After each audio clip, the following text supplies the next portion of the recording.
All right. Let's see who we've got coming in tonight. We're going to be doing an unboxing this evening.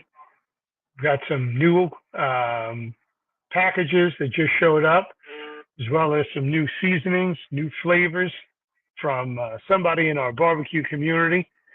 So I'm pretty excited to unveil some of these this evening and share this experience with those of you in the barbecue community. So we'll give it a few more minutes, wait for some more people to show up, to come on live with us, have a conversation. So with that said, I'm going to go ahead and grab what the two new rubs are, put them to the side just to make it a little bit easier.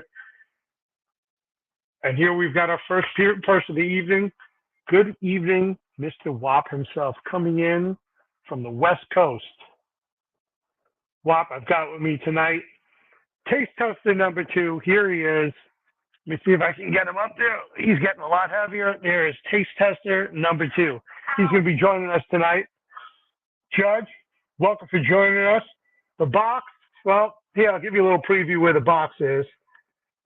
The boxes are right there behind me. There's 2 big boxes. I'm kind of curious to know what came in.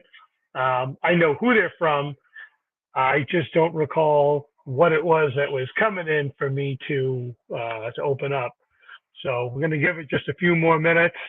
But in the meantime, like I was saying, what I'm going to go ahead and do is one of the items that we're going to also be reviewing is some spices that came in from somebody within our barbecue community. I'm pretty excited about this. He is a well-known individual among us. So I'm going to go ahead and just pull them out, put them to the side, and then hopefully if he joins us at some point, we can have a conversation about his seasonings, about his spices. So just give me a moment while I pull this out of the closet.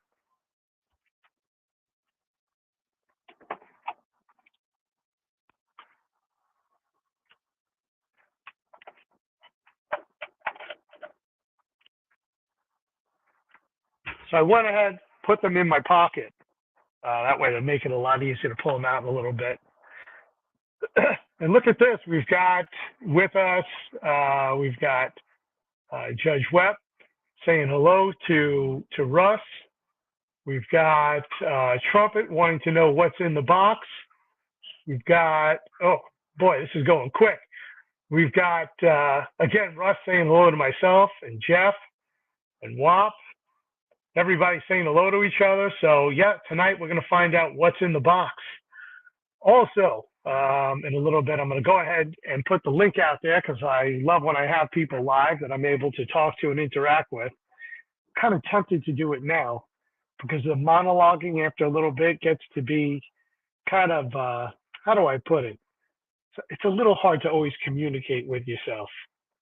So I'm tempted to put it up now, but I'm going to give it a few more minutes. You know what? Let's just do it. Let's just put it out there. I'll get you guys on here live, and then we can always do the unboxing that way. So I'll go ahead and throw that up there. We'll start this whole conversation off early, and then we'll try to figure out who the seasonings are from and what flavor. Everybody wants to know what's in the box. Taste Tester number 2, of course, is with me this evening. I'm going to go ahead and put the camera on AI so that now wherever I go, it goes, and I can get him on here. Here it is, Taste Tester number 2, live and direct with us. Thank you, Taste Tester number 2. I'm going to bring the camera back on me now. Just like that, I got the camera, and I robbed it from you. You like that? AI technology is great. Hold a hand up, and it'll lock back in place. So maybe we should get this started off a little bit early. It's already, we'll give it one more minute. It's 8:19, 7:19 Central, and 5:19 on the West Coast. So give it another minute, see who joins us, and then I'm going to go ahead and just pull these out and get going with these.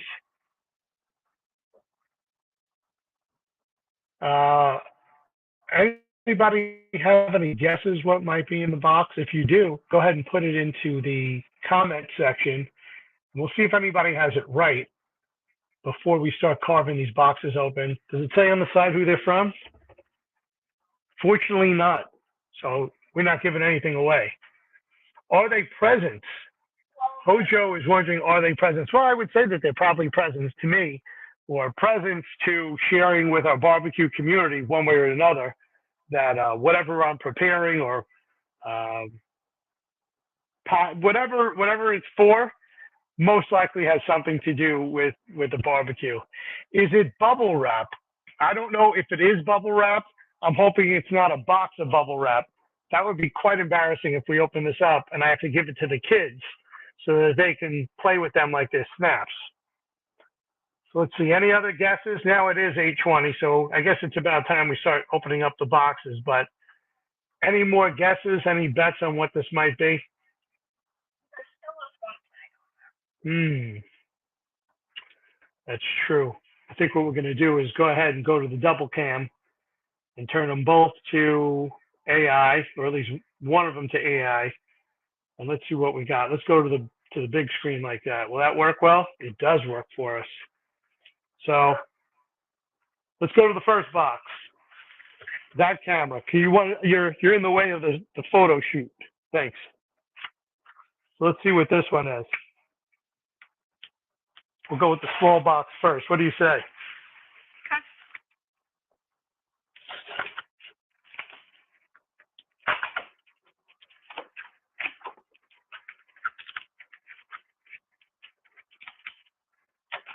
Let me tilt the box and let them see what it might be. I'm checking on the camera at the same time. So we got a lot of styrofoam in here, right? Let's see what this is. I'm going to go ahead and lift it up. You want to take that box and put it down that way? Yeah, go ahead. Take the styrofoam off. Help me get that styrofoam off of there. Looks like it might be a bank vault. Hopefully not.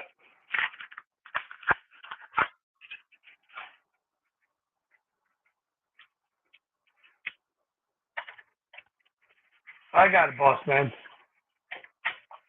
Thank you. Put that in that box. Can you take the box and bring it over where the butcher paper is without knocking the camera over? Thank you, sir. Let's put this camera on AI. There we go. Now it'll follow me where I go. Let's see what we got. It looks like we've got Mr. Smoky Ribs joining us. Let's bring Russ into the conversation. There he is. What's up? Hey, Russ. How's it going? Going good, man. So, Russ, can you tell what this thing is? Looking at it already? Let's see. That bottom box looks like that might be that Vevor chamber vac. Well, Russ, we're not up to that yet, but I appreciate that you have an inkling of what it might be. It's quite possible, but I don't know. This one looks like it came in from Vevor as well. It says it right on the side. Let's see if we can get that. Where do I have to put that one? There it is. There's a Vevor name. You know what I think this is? Judging by these holes, these orifices, I believe what I'm looking at is a grease trap to put underneath the sink so that I'm in compliance with the township or anything that I'm cleaning in the house down here in my studio kitchen area. We get Okay. back on me. Well, that's The cool. township mandated that for anything I'm doing here that I have to have a grease trap. Yeah, I remember you saying that. That's exactly what this is. So now we know what's in the first box. I'm going to grab the next box.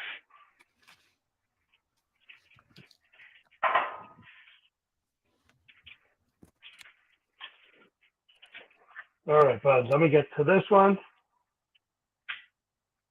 Let's see what we got here.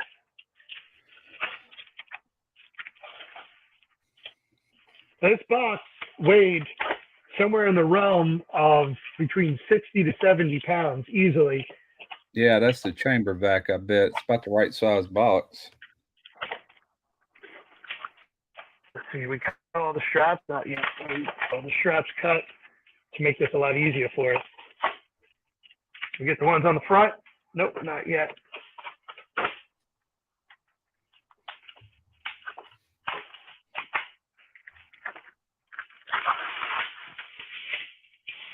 Might have to peel off some of that tape on the side.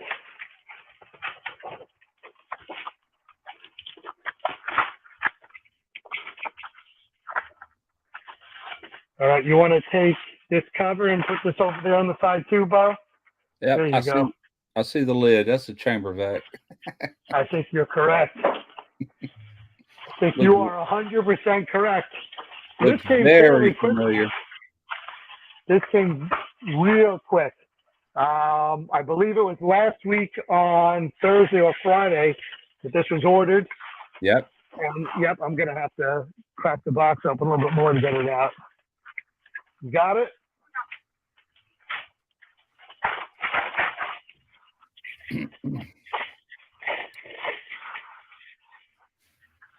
I got it.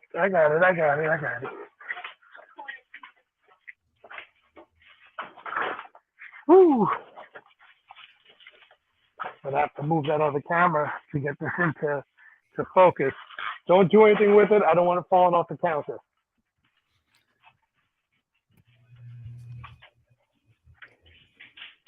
And now I understand why people have 6 or 7 cameras like you were talking about last week. Yep. Because you need an overhead camera, you need a camera on the side. I get it now. Let's get that camera refocused. Let's see if it'll do it. Oh, I may have to move that camera. And the other one looks like it got a little jammed up. There we go. Now it's focusing. Why don't you put me in the basement while you do this to where you're more full screen, because you got it's hard to see. Yep. So I'm going to do that just for a second. You're right. Let's see what that looks like. And pull this in this. Well, put me in the basement then.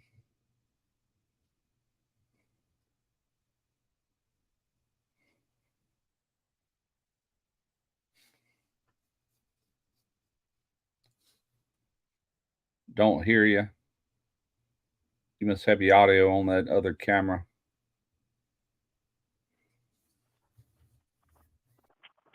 All right, let's see if it's any better.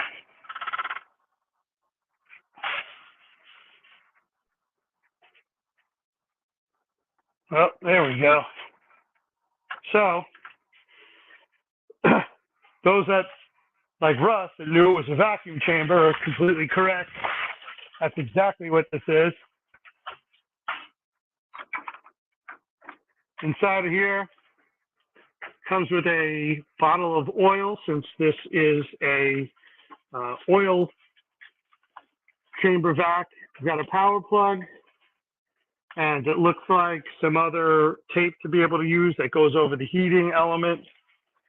And from what I understand, this is a plate that's utilized on the inside to be able to raise your items up. So if I was doing soups, or I was doing other type of liquids where I needed it raised up, there may be pieces of meat that are a little thinner.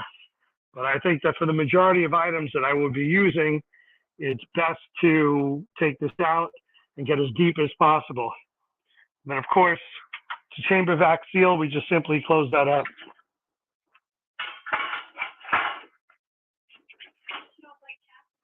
It smells like gas. Well, that's probably some of the chemicals that are in here. So now we've got ourselves a chamber vac pack. That means that instead of using the food saver, it gives us the accessibility of using this toy from time to time. Your mom's going to love that. She loves when we get new toys. I'm going to bring Mr. Rust right back into this. I'm going to pull him out of the basement. I think we're going to have to put that on a big table. Probably. Well, right next to the water. Yeah, All right. So that was the big unveiling of the items that we have. That pan that you pulled out, I'll leave mine out, because when you're doing liquid, you want that quite a bit lower than where that sealing bar is, so you don't spill over, you know. We lose audio.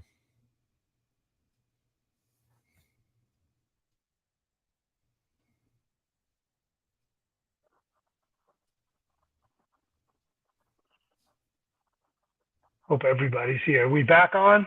Good. Yeah, you're on. Looks like we had a little Wi-Fi. Yeah. But I was saying that little pan that you can pull out of there, I Yeah. left mine out. I left mine out. It's also out on my Backmaster over here. I want all that depth I can get for liquids, you know. Exactly. Yeah. This is unless I'm doing something where I need a shallow space. I'm in agreement with you from what I've read about this and other chamber vacs.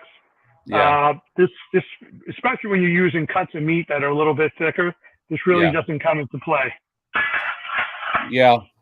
My Backmaster actually came with like two, I call them cutting boards only because they're made out of cutting board material, but they're solid. And there's two of them, and it takes up about that much room in the bottom.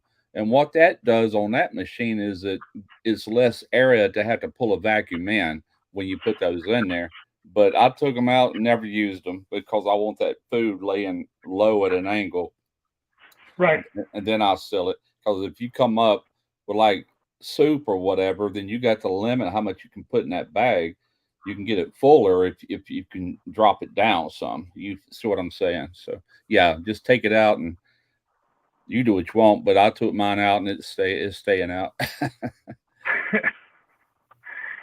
So one of the questions I have for you, since you're experienced with this, and Trumpet Master was correct when he thought I may have ordered one for made with meat. There was a new unit that came out. I believe it's going either for $15.99 or $16.99. It's the same size as this. Yep. The only difference is that one would match the rest of the equipment that I have here, and this one is from Viver. That's Yeah. what all I know right now. One of the things I'm picking up on when I'm looking at the front of this is that there's a lot of different gauges. There's a vacuum time, there's a sealing time, and there's a cooling time. Yeah. How do you know how much time to spend in each area? I don't know about yours, but the one that we got, I left it over at Derek's. I already have a chamber vac, so I gave that one to my son. But I think when he plugged it up, it was already preset to 35 seconds of vacuum time, 2.2 seconds of seal time, and 2 seconds of cool time. Now you can adjust that. And here's the thing: I just dropped a video on the one that we got. And as I explained in that video, let's say you want to seal the lid on a mason jar and not a bag, you can leave your vacuum at 35, turn your seal time and your cool time to 0. Just go down to it, zeroes out. Then all you're doing at that point is pulling a vacuum on that jar because you don't need the seal time because you're not sealing a bag. You know, it bypasses that function. But if you're going to do a bag, I would say 35, 2.2, and 2 is a good setting. It should work just fine at that setting.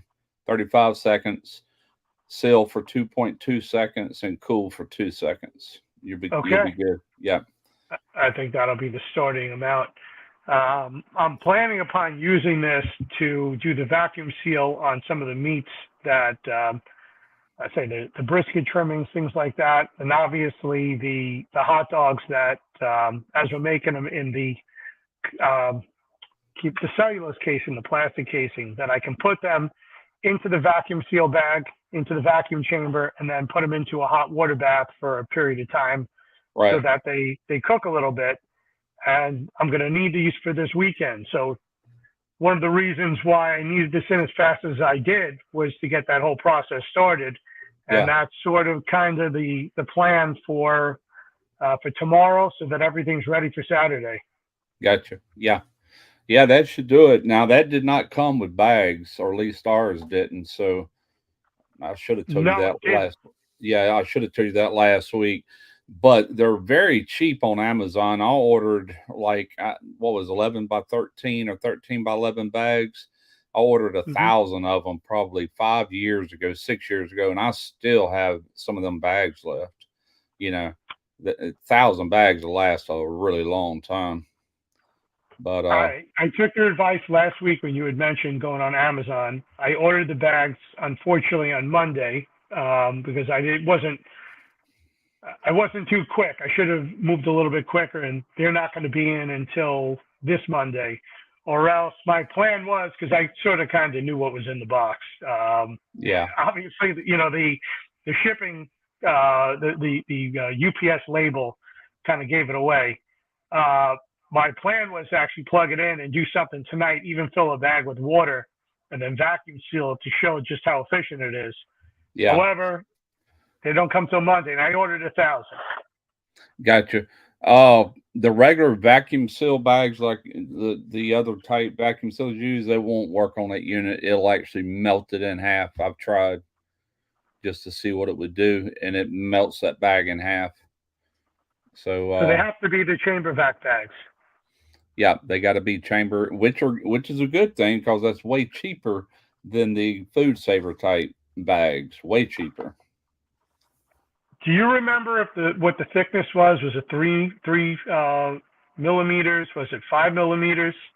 Oh God, I don't remember when I bought it, but I probably bought the thickest they offered. Knowing me, I probably Right. went with the heaviest mill that I could find just for things trying to puncture through or whatever. Right. But How have you found it to be, as far as the efficiency goes of sucking all the air out versus oh, man, food it's saver to this? that part is about the same as far as the tightness, but the biggest advantage of that one you got is that you can do all the liquids. Where on a regular other type, it's like sucking Coke out of a straw. It's sitting there trying to pull the moisture out of your chicken. Let's say you want to marinate a steak.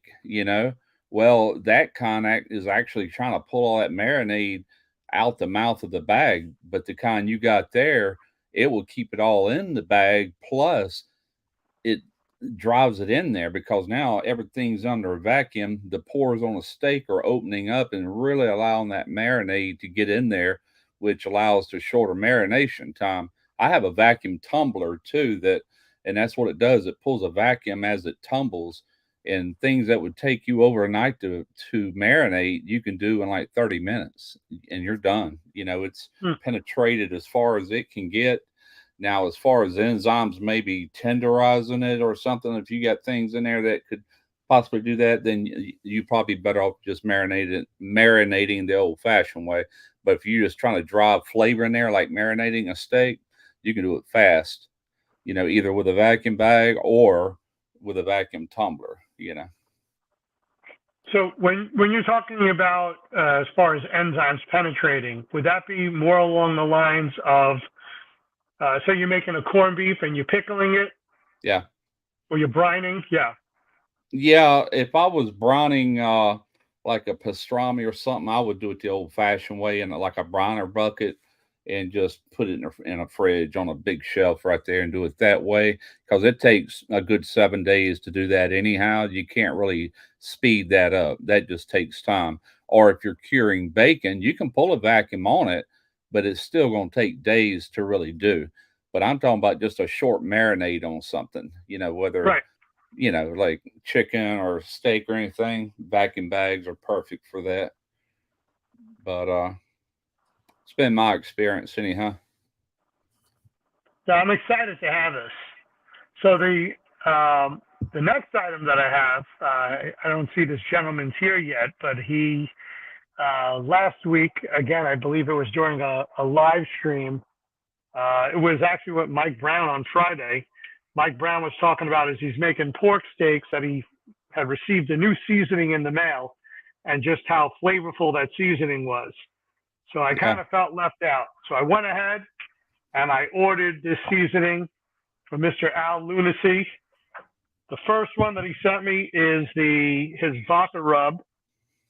This stuff turned out to be delicious. I haven't been able to cook with it yet, but like most seasonings, I want to know what they taste like before I put them on any item. This was wonderful.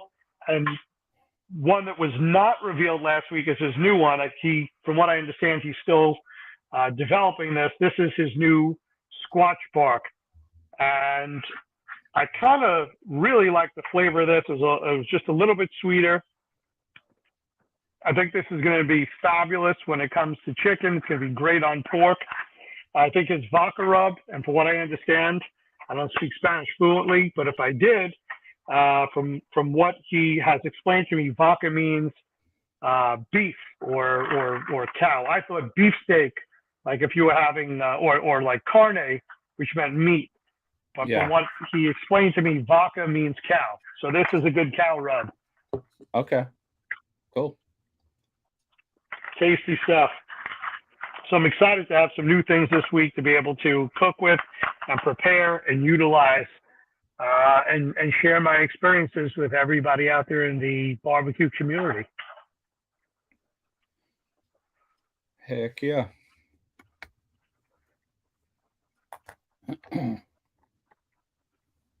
So let's see what we've got as far as the comments. Looks like everybody is kind of saying hello to each other, slapping high fives.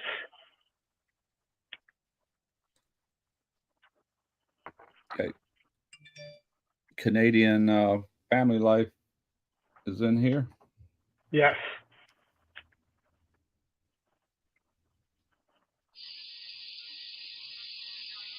Man, my poor old security cameras don't stand a chance with all these cats my wife has outside. They set that thing off, I know, 100 times a day. So one of the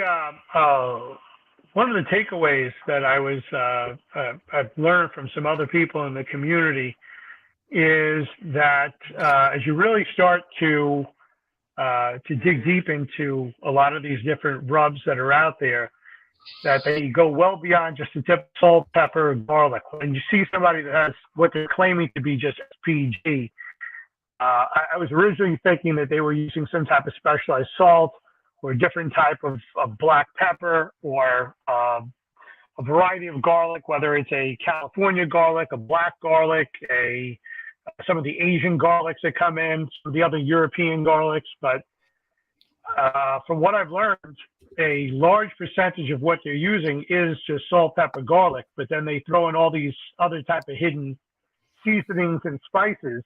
Yeah. And it's not just as simple as SPG. No, some of them that you buy are actually, they have, it'll say other spices, might even have a little onion powder in there. But true SPG is salt, pepper, garlic. Now, I've got, if I didn't give them all to my son, I think I did, but I got a black garlic SPG that Darren Wilson, with meat, what's it called? Fire and water barbecue. He does a lot of sous vide stuff, so he fire and water, but he makes that commercially and he sells it on Amazon, but it's fire and water. He's got a lot of stuff done with his black garlic that I think he's told me it was grown in Texas, this black garlic, but he lives in Florida. But It's really good stuff. He's got some good sauces and all too. So do you think that the type of salt that's used, whether it's a Himalayan salt or it's a kosher salt, makes a significant difference in the flavor profile, the texture, the mouthfeel? I personally, hang on a second. Hang on. Let me get these off. Sure.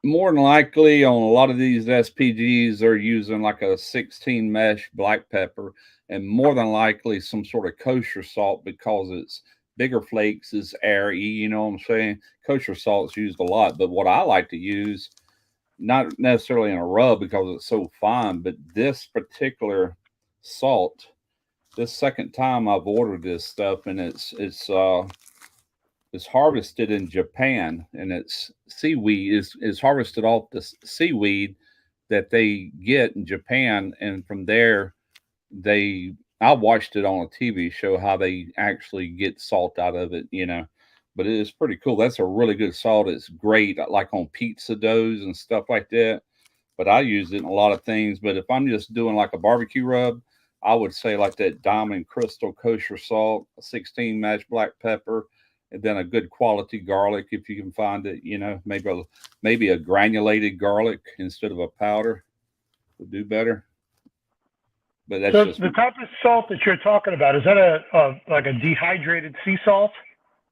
Well, on the TV show, they actually showed gathering all the seaweed up and they Right. take it out, and they got all these stands and tables that they lay it, and they let the sun dry it out for like 24 hours, or a whole day, not 24 hours, but a whole day. And from there, they got a processing plant. I tell you where you can see it at. There's a movie on Netflix, or a show called Salt Acid. Crap, I even got the book down here somewhere. It's called hang on, I'll find it. But they show it on the series. Hang on a second. Let me get the Netflix here. Netflix. I had to have to do it on my other computer. Hang on a second.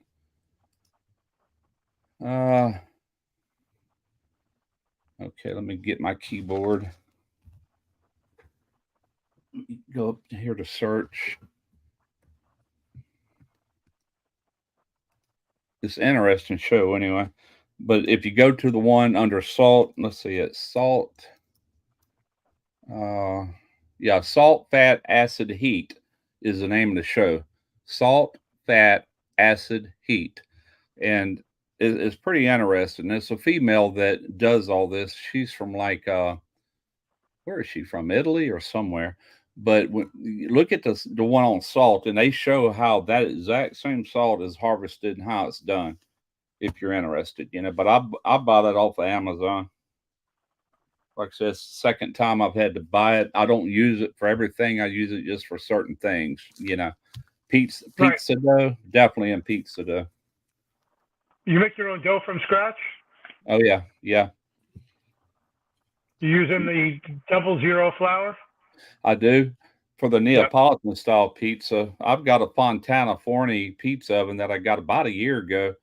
And the first pizza I did on that was like a Philly cheesesteak. And I briefly show how I made that dough. I did a 48-hour ferment, cold fermented dough. And man, it was so freaking good. Everybody loved that pizza, But then I've done other styles. I've done like a Chicago Tavern thin crust style. It's more of a thin and crispy. It is not airy and all like that Neapolitan, but Neapolitan is just, you can't beat it, man. It's so good. Good Lord. But I love the thin crust pizzas.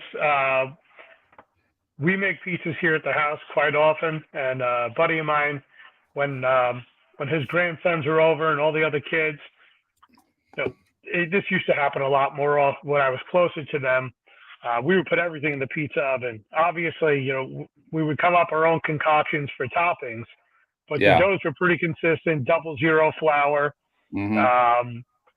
water from New York, because that's where we're making these. And that, I'll tell you, no matter what bread you're making, that water is what really makes a difference between a loaf of bread that I would get here in Pennsylvania versus what you're getting, versus what someone's getting in Florida or Texas. That water completely changes. Whatever minerals, whatever salts, whatever fluoride that's in that water changes the flavor and texture of all the different breads. Yeah, those pizzas are dynamite. That's what it is with true New Orleans French bread. That crusty on the outside but tender on the inside. There's a company called the Lodenheimer in New Orleans, and they're the ones that make this bread is like 3 foot long, and you can't duplicate it without using New Orleans water. You know what I'm saying? It just can't be done, but you can get close, I guess. But that's kind of like what you're saying, but different cities, different water, Right. But yeah, I get all kind of different salts. Hang on a second. I'm going to grab a beer from behind me too. This is a great conversation. Look at this mess we made on the floor, huh, buddy? Now, this is a real coarse salt that I've used on picanha. That's a sea salt, but it's very coarse crystals. Right. And that's what they put like on picanha or whatever, but I don't know if you can, you can't really see it. No, but I've heard that these Brazilian salts, these exactly. Big chunks of it, Yep. For the Brazilian rodizio, for the Portuguese meats, that's exactly what you need. Not to use the kosher salt, but to use that specialized salt that's in your hand. Yeah. you know, and salt's one of them things that really lasts forever. You can't destroy it. You just got to keep it dry and cool, you know, so it don't get wet or anything. Right. But even not that it would hurt it, ain't nothing gonna grow in it, that's for sure. And then this salt, this is artisan uh salt company, Selgree. That's like a finishing salt. It too is a sea salt. Then I've got some Jacobson sea salt off the Pacific coast up there. Is I think he's in Oregon, and he harvests all his salt. And I've got it's in the kitchen, but I've got a round container of the big flakes, like the flake salt, like a finishing salt. I've got some of that. I got enough salt to get her done. Do you ever in your rubs or in your cooking use any type of MSGs or umamis or any of these other, since we're talking about acids and vinegars and things like that and salts, do you ever I do. challenge the flavor of what you? Yeah, you do. I figured I, so. I do. I even put MSG in my rubs, my homemade rubs. I absolutely do. And like my boudin that I make, MSG. Always, you know, a person watching my video, I tell them it's optional. You know, Right. there's such a phobia out there for MSG, but it's naturally occurring in so many things that we eat. If people only knew what all has natural MSG, and it's the same molecule, same everything, even though you can buy powdered MSG, it's the same thing as what you're getting naturally. There's nothing else been done to it other than it's been processed into a powder, umami, you know. But Right. mushrooms, celery. There's a whole list. I looked here not long ago. I swear that list is that long of all the foods we eat that's loaded with MSG that God made. You know what I'm saying? Not man. He didn't tamper with it. I have no problem with it. Some people do have actual side effects from it, like they get mild headaches or bad headaches and stuff, you know. But if you're not having any issues, I don't see what the problem is. That's just me. Yeah, I have nothing to hide, and I've used it when I've made briskets. I've definitely used it when I made pork butt when we're doing pulled pork, and people who I've told it to, when they find out, it's almost like there's a phobia. Like, what do you mean you put MSG in there? That's why I Oh felt like I God. was tired. Right, It's not gluten free. It's not MSG free. What the heck? right. And I try to explain to them, similar like what you're saying is about how it's naturally occurring and how Yeah. it enhances the flavor of the foods that we're preparing. Yep. That's one of the reasons why people are so keen to run to a Chinese restaurant, why they say everything tastes so good. Then they get tired, but yet they come right back later on and they feel hungry again. They continue to eat the Chinese food. It's Right. because of how it affects portions of our brain and how our brain interprets how we taste our food. Absolutely. And I'll tell you one more, even sugar. Like if you eat candy or eat a bowl of ice cream or anything real sweet, what does it do? You know, after about 30 minutes to an hour, it makes me want to take a nap. It puts me to sleep, you know, after I Right. come off that sugar a little bit. But yeah, I mean, there's so many phobias out there, and it's like, geez, people, moderation and everything. But yeah, I put some in my rubs too. But I don't put a lot. It don't require a lot, you know. And but it's in there because I know that alone inside that rub is going to make it even better to the taste buds, you know. Correct. One of the other products that I found to be useful from a liquid perspective, and I guess people use it quite often. They use apple cider vinegar to spritz their ribs. They use apple cider vinegar to spritz other foods. Yeah, Those vinegars, those that in the right moderation, vinegar also helps to enhance the flavor of our foods. yeah. That's exactly right because it's an acid. You know, that's what that whole show's about: salt, fat, and acid. Uh, how it elevates everything. And I've even said it on some of my videos that I don't care what you cook, you can help it by adding a little bit of acid. Now I don't mean just it ain't got to be just vinegar. It don't have to be just lemon juice. It could be anything that's acidic, in nature to give it that other little kick, but vinegar, lemon, you know how it brightens things up. You don't want to Yeah. overdo it to where it tastes like lemon. You just want just enough to where it kind of elevates it. Right. Yeah. Yeah, I saw a similar show, and it was from the guy's a top chef. He's got a restaurant in San Francisco that's called French Laundry, and he's got another restaurant in in Manhattan in the Time Warner Center. And this gentleman, is very open and honest that you don't need all these knives and you don't need all this equipment. You don't need all this. There's just basic ingredients that you add in Yep. that are what makes your food top of the top. That's it. And it is about having the best ingredients, but things that are very simple, like what you're talking about, the right type of oils or the butters, Yeah. the salts, your vinegars, things like that are what make his food really pop, what really stands out. Yeah. Absolutely. I totally agree with that, man. And it just, really, if you think about it, there's cooking is real close related to, I'm not going to say being a food scientist because it's not, but you do need to learn a certain level of that to really be able to know how to make things balance out and taste right. And so Right. many times, simple is better. Less ingredients can be more at times. It really depends on what you're making. But I'll see people, they add this and this and this, and I'm like, oh my God, so many things. It just seems like it just totally altered the taste of whatever it is they're putting it on. But I don't know because I didn't taste it, but it just sure looks like it sometimes. So you're talking about when they're layering flavors on, or they're just making a mishmash of whatever they had in their closet and in their refrigerator and just throw it on. Yeah, just my wife is, I hope she ain't, well, no, she's at work, but she's the world's worst at that. She was cooking something last week and I never would even try it. It was a London broil, which is probably it was probably a slice off the bottom round or top round or something.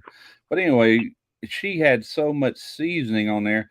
She did it in a crock pot. I went there and looked, I'm like, good God, and she ate it and it went in the refrigerator. And the next day she said, did you ever eat any of that meat? I'm like, oh no, I forgot all about it. I never did eat it because I already knew it was going to be so over powerful with seasonings, you know.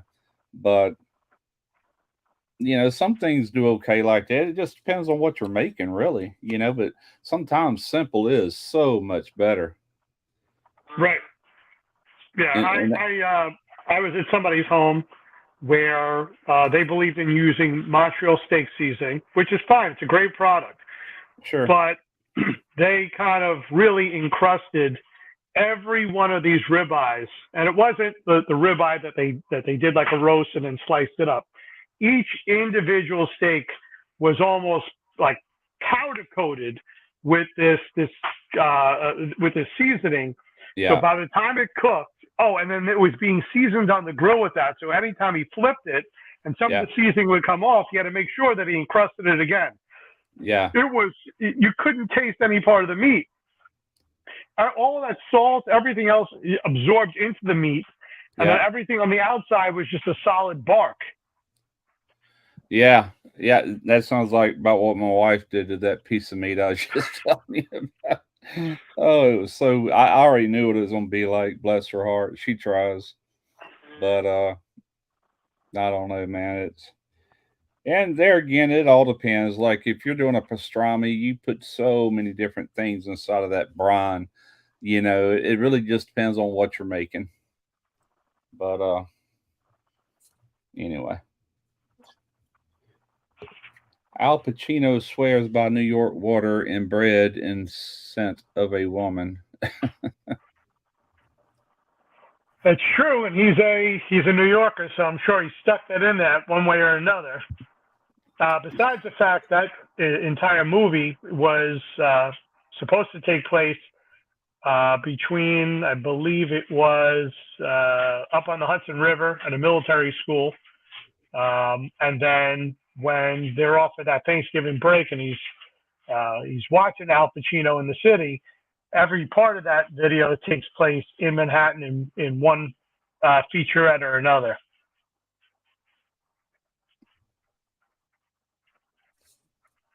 I don't know if it was I forgot the name of the military school on the Hudson River, but I don't think it was West Point. It was some other type of private school. Yeah. Yeah. Yep. I seen you drop the video earlier today. I didn't have time to look at it, and I'll check it out later. What was that? It might have been yesterday. I don't think it was earlier today. It might have been yesterday. Yeah.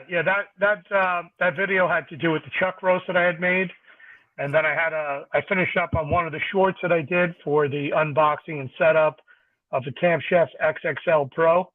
Okay. I had used that Camp Chef last night. Actually, I started up at about 3 o'clock, and I put on 2 racks of baby back ribs at 250. I tried out 2 different type of rubs and just some different styles.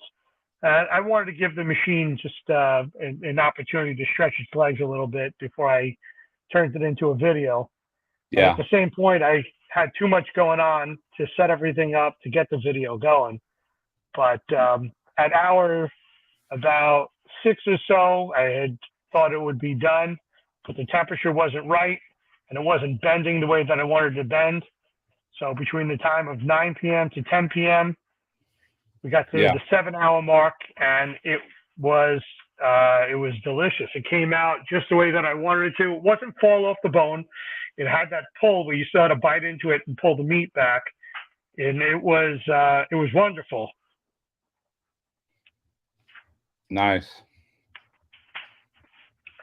So last night I was cooking on the Camp Chef XXL Pro, the one that it's just like the Camp Chef, that also has the smoke box on there, and it really helps to infuse the flavor.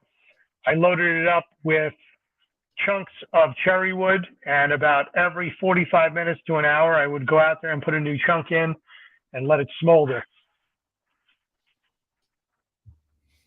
So it's just like the Woodwind Pro. The Woodwind Pro is a horizontal pellet grill and smoker, and this is a vertical, strictly smoker. It doesn't get to the temperature to be able to grill. It's just it's a vertical cabinet smoker, and that's just what I wanted, was a standalone cabinet smoker.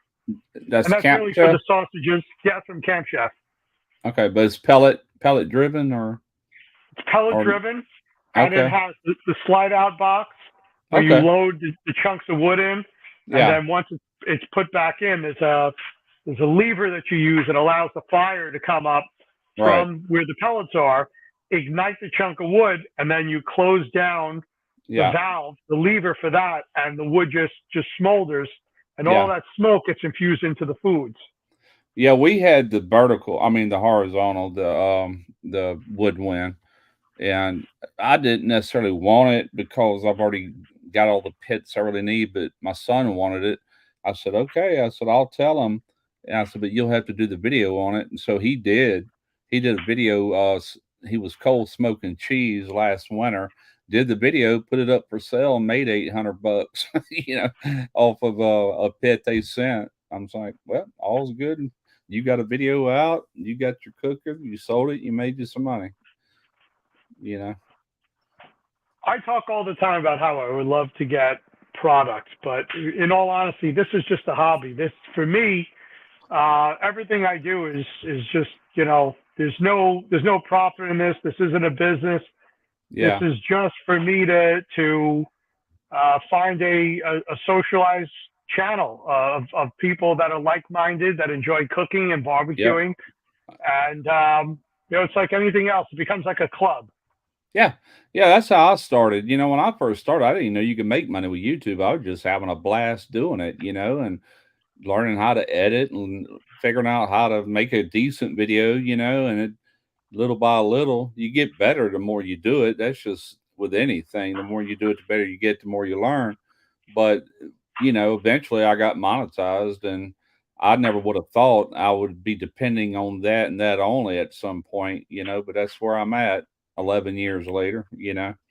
But I've had a blast, man. It never gets old to me. Never does. I have taken a break this week. I dropped that video Monday on the Vevor Chamberback, and I haven't shot any content this week, and I've got like 4 videos lined up. 2 are product reviews, and the other 2 are going to be cook. I'm going to get the product reviews out of the way, and just it's a good time of the year to do that while views are down right now anyway. Go ahead and get them down out of the way, and then get back into things I'm wanting to do. Right. Yeah, I'm gonna start focusing again on the sausage making process. I'm probably gonna do some more barbecue videos, but I want to start getting back into some of those other sausage making ideas. Dried Yeah. meats, for example. It doesn't just have to be sausage. It could be any type of dried meats. So Yeah. I'm setting up a separate room to be able to do that, to hang the meats. I don't have one of those dry aging refrigerators like you have. I would love to have one of those because I would be dry aging all of my prime beef. I would have my own refrigerator of short loins hanging in there to make my own porterhouses and T-bones. I have Yeah. my own rack of beef ribs in there so that I could do all the bone-in tomahawks. Yeah. But those machines get quite pricey, and I look into them, and they're going between a couple of thousand to tens of thousands of dollars, depending upon the size. That's some really big ones. Mine is just actually all this thing is right here is a beverage cooler that's been converted to a dry ager by a company, and it's got a unit in the very back of it with extra fans. It's got a humidifier that goes on the bottom for humidity. It's got a brain that sits on the top. It's a retrofitted fridge that they converted, and they sell it like that. They sell it as a steak ager, but Right. you couldn't hang a whole lot in this. You know what I'm saying? It's not going to hold it. You could probably do 2 full ribeye whole ribeyes. You could probably do 2 side by side. There's little cages that you lock these in and you stand them up, when you put it asleep for 30 days or whatever you're going to go. I did it on a video, and I forget what, I think I either went 45 days or 60 days. I can't remember. But what I learned from that video, 28 days is plenty without a lot of waste. If I do another one anytime soon, it will be for 28 to no more than 30 days. And I'm going to call it done to my liking, Right. Yeah, that was my way of being able to reduce some of the out-of-pocket costs. Because what you're talking about, a lot of the waste, is taking a piece of meat, let's say it weighs 30 pounds. So Yeah. the first thing you're going to end up losing is a lot of that water weight, which Yep. is going to bring down your end weight of the meat. Yeah. Then you have all of the portion of it that's rotted out. So you have to get rid of that.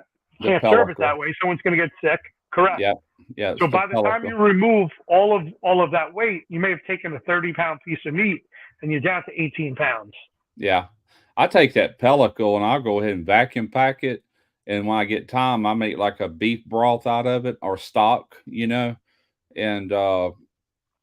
it's in boiling water, so it's going to kill off anything, but it gets a really good beefy flavor. So you can use the pellicle. It's not like you're having to throw it away, but yeah, by the time you do all that, I even said in that video, I forget now what the weight was before and after, but it lost quite a bit, a good 30 something percent anyway. Right. Could you take that, the fat that you're trimming off at that point, the pellicle, and render it down into tallow? Would that heat kill off any of the mold that's on the outside? I've never seen mold on anything I've done, but you can get mold. You know what I'm saying? Yep. You can get mold. As long as it's heated up to a safe temperature, I guess it would be okay. But like I said, I use it for like just put it in water, maybe a little bit of salt, and then I'll make a stock out of it, and boiling water is gonna kill off anything that might be laying on the surface of that pellicle, so you really ain't got to worry about that. I'm just after the flavor. But did I answer your question or not? You did. No, you did. Because I was told that with certain, I guess with when I'm hanging certain meats, if I was to do this, and I looked at getting a beverage refrigerator, one of them that you might see either at a supermarket or at a gas station. Some of them have the two doors that open in the front. Others just have a sliding door. To be Yeah, able to get one of those and hire somebody who knows what they're doing to do exactly what you're talking about. Put a air filtration system in, different type of fans, different type of cooling unit, and I would save myself thousands of dollars by doing this. And at the same point, be able to hang different types of meats and sausages and things like that. yeah, The only thing I have to be careful of is that I have the right bacterium that's in there so that whatever bacteria is growing, whatever cultures end up growing on the outside, don't cause botulism, don't get anybody sick, that the right. meat doesn't turn black all the way through, that I've Yeah, rotted it. right, right. Exactly right.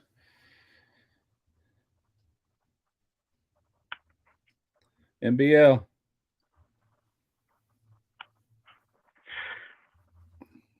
Oh, having a great time. Thank you. We Yeah, certainly you are. you would think with me having this thing, I would be doing cured sausage, dried cured sausage, and all that. The reason I haven't is because it's such a long process to ever get it to a video that you can publish. You have to shoot so much footage today, and then if you hang it, and let's say it's got to stay in there for 3 months, you can't finish your video for 3 whole months. But I should do it. I should just. I mean, it wouldn't take much to do it and just hang on to the footage until I finish it, and then bam, you got a video. Right. You create a folder on your computer for it, and then you just drag and drop those files into that folder. Like you're saying, you come back 3 months later and add the new file to Right, that folder. right. And if it doesn't work out, it's not that the video was a failure, it was a success. You still have a successful video of what Yeah, not to do or what could go wrong. sure. Yeah. So there's always a lesson to be learned. Oh yeah, absolutely. I notice Eric with two guys on a cooler when he does just a regular sausage video, he don't make much. He does like 5 pounds, maybe just a little bit, just to show how to make it. And it's not like he's making 50 pounds or 100 pounds. He's just doing enough to show you on video. And I've kind of adopted that myself, the last year or so when I have done sausage videos. I keep it down to like depends on what I'm making. I think the last boudin I made only made 7 pounds of it, and then another one I did like I think I did 25 pounds, but most time I do like 12 pounds, somewhere in there. If I'm gonna go through all the trouble, might as well make at least enough to freeze some of it. That's right. Yeah, I have a large deep freezer that I keep in the garage, and each time I'm making different batches of sausage, they tend to be somewhere between 8 to 12 pounds at a time. So there's Yeah. a portion of it that I'll use to taste. There's a portion that I end up giving away, whether it's with the fire department or I'm going to somebody's house. But there's Hmm. always something that's left over that goes in that deep freezer. I have such a collection of different varieties of sausage, and some of them repetitive. It could be hot Italian sausage, but I changed the recipe. I kind of tweaked it. I have one that is like super, super hot using different types of peppers, dried chilies, and things like that. And then I've got, when other types of varieties, like when I did the mango habanero, and I decided that I was also going to add some red chili flakes into that one. I took bratwurst seasonings and I created Italian sausage out of it, and it was delicious. Sounds good. Huh. Yeah, I hope to get back into some sausage making this fall. I've got, I believe, 3 deer tags right now for, one is for a buck, 2 for a doe, and coming this Monday, I'll pick up a 3rd doe tag. So I do plan upon, using venison in different preparations. Obviously, whatever's left over, we get ground up. We'll use that for varieties of sausage. But I want to try some dry aging with that venison and see what it comes out to be. I want to make venison jerky, and that's another reason why, whether I have a dehydrator or I'm using that Camp Chef XXL, one way or another, I'm going to be making some type of jerky or doing an aging process with it. So it Yeah. might be dried first and then left to age a little bit hanging. Yeah. Yeah, I love smoked beef jerky, man. That's good stuff. Yeah, it is. I've got a Well, this- dehydrator right here to my right, and all I've ever done in it is vegetables, like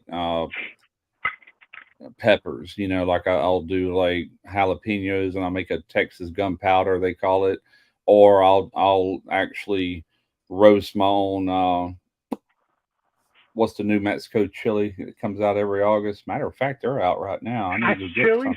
Yeah, Hatch chilies. I'll take and roast my own Hatch chilies, and some of them I'll actually take and dehydrate and then pulverize into a chili powder just to add to things, including chili or whatever, And I forgot about that. We're in August. I bet they're available right now at our local Rouse's. Every August they're available here, straight out of New Mexico. They used to roast them for you if you bought some, or you could have them roast them, but I just do it like on a grill, just roast them, flip them, turn them. What about now with your freeze dryer? Could you freeze dry them and then pulverize them that way, or use them in some sense? I mean, is a freeze dryer only for getting shelf life, or is it the same thing as if you were to use a dehydrator? You could use it for a dehydrator. Matter of fact, one of the videos I want to do real soon is buy up enough shrimp, probably, I don't know, 6-7 pounds, and I want to go ahead and boil them and season them the way I would normally do my boiled shrimp. And then I want to take and peel them, make sure they're all deveined and everything, put them in this freeze dryer and freeze dry the shrimp. Now, I could do a couple of things with them. I could either reconstitute them and they would be just like the day I cooked them with the seasoning and everything, or I can take and pulverize them in my food processor. Plus, I got a coffee grinder for really fine powder, and I could powderize it to add into like a gumbo or whatever to give it that seafood flavor. Let's say anything Right. you want to add more seafood flavor, you could just use that powder in there along with fresh shrimp. You know what I'm saying? Like in a gumbo. First thing comes to mind, but I'm sure there's a lot of things you could use it on, to season up. You could make a seafood stock with it, like if you're making something that requires a seafood stock, just water and some of that shrimp powder, would do it. It would give it enough flavor. But so I want to do that soon. I might show exactly, I don't know, I haven't figured out. Thought about making it one video basically about how to cook, because I've been asked a lot of times. I do these big bowls with these big pots outside, and people say, well, how would I size that down to do it in the kitchen? And I've never really showed that. So I want to show them how to do like just enough shrimp for like 2 people or maybe even 4, like a household, just for on your stove top or whatever. And I've got a perfect way of doing it. They will always peel 100% of the time, and you can't screw them up the way I'm going to show. But I might make it a real long video and go from after I do it to actually freeze dry them. But I'll run through that pretty quick. We're going to load up the freeze dryer. We're going, with some of these and blah, blah, blah, I got to iron it out just how I want to do it. But that's the gist of it anyway, I've seen the really small shrimp, almost like the salad shrimp, that Yeah. have been freeze dried, and then they're Mhm. used in some of the different Asian cultures, where once they're freeze dried, they're either added to a soup later on, or they're ground up into a powder and then made into a paste. And Yeah. that paste might be utilized in, say a Vietnamese culture for a faux soup. Yeah. That it has a seafood base rather than a beef base. Good idea. Yeah, absolutely. I bought those little shrimp before. Matter of fact, I got a gumbo video that's probably 8 or 9 years old or older. I guess 9 years. And I used them in there and I was explaining that these are going to cook away. You won't even see them. This is just to add more seafood flavor into this gumbo. Then, of course, I put fresh shrimp, nice, good size fresh shrimp in there. Plus, I had blue crab in there. And plus, I made my own seafood stock. You'd have to watch the video. I called it a super stock the way I did it. And anyway, God, that was such a good gumbo. A lot of work. That still ranks as probably one of my most labor intensive videos I've ever done. I was all by myself and it was a big job, but it's paid off. That video's done pretty good over the years. It's taken it all this time, but it's over 800,000 every year. 800,000 views.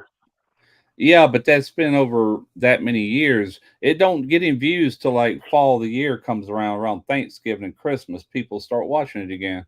It'll die out till Right. next year. And it over the years of doing that, it finally has grown up to 800 and something thousand. I'd have to go to my channel to actually know. It's if you go to my channel page, it's at the very top is one of my best ranked. Let's see, my channel. Yeah, there it is. 822,000 8 years ago. Coming up on 9 years.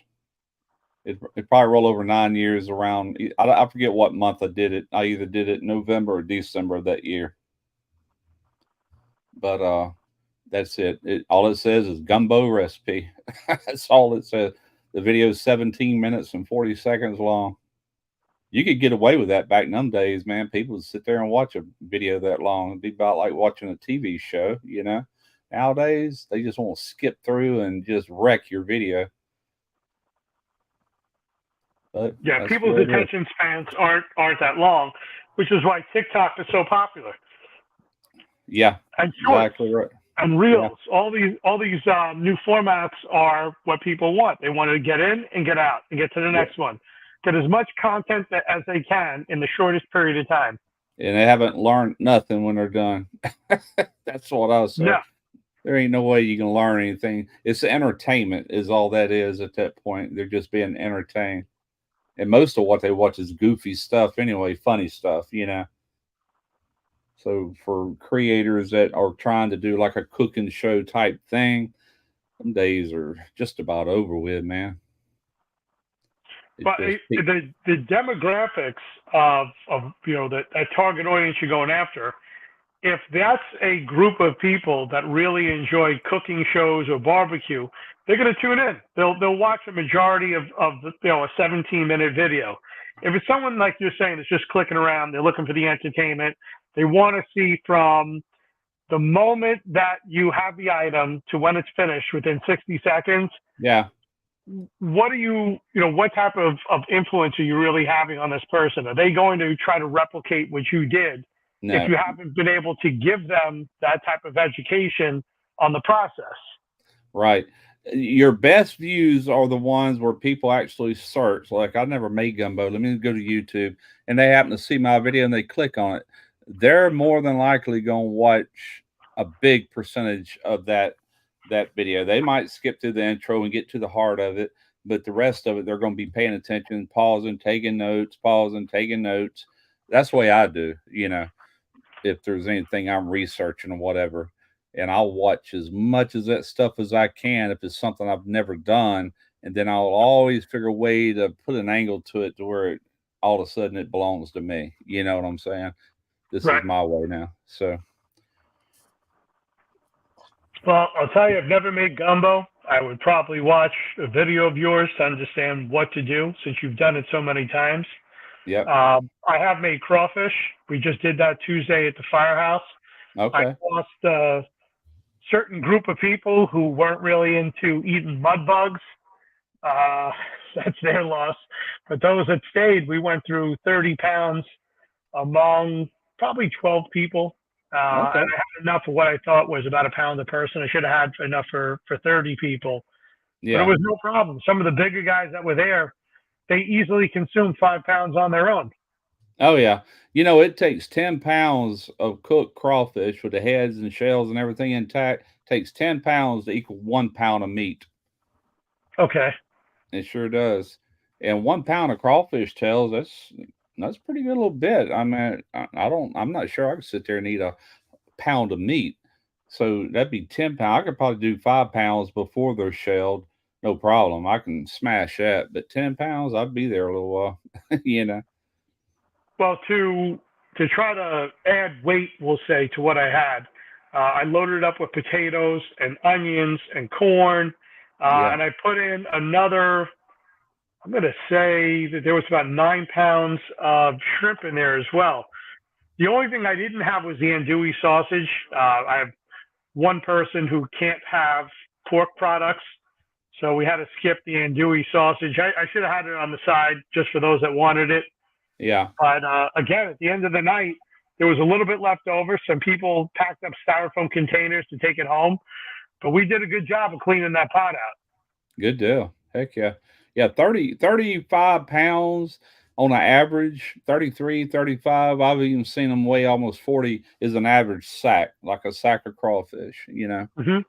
I'm gonna say the average is about 35 pounds. It varies from one sack to the next, you know. They don't weigh it, they just fill it up, and that's typically what they weigh. But in the past, when I've been able to order direct from Louisiana, we've had to get them shipped to New Jersey. Pennsylvania has a moratorium on the shipment of live crawfish into the state. From what I was told, it's because they're afraid that people are going to take that sack of live crawfish and dump them into the lakes Yeah. and try to increase the species within that lake. Yeah. And I guess they're an invasive species. They replicate pretty quickly, and they take over the habitat of whatever else is living in that body of water. Yeah, most of the crawfish we get are farm raised in rice fields. They flood them fields certain time of the year, and then it's the crawfish is a byproduct from later that would be rice. So they can produce crawfish and rice out of the same field. But they also you can buy every year what they call river crawfish, which are actually in the wild, those rivers and all that run up, through Louisiana. But that's my favorite is the wild caught river crawfish. They're so clean. We run them through a cleaner anyway to get as much mud off as we can. But it's the farm raised that are so muddy. The river crawfish, I mean, it changes the color of the water very little, very little. You can just wash them and wash them and wash them. Just isn't much on them. They're pretty clean when you catch them.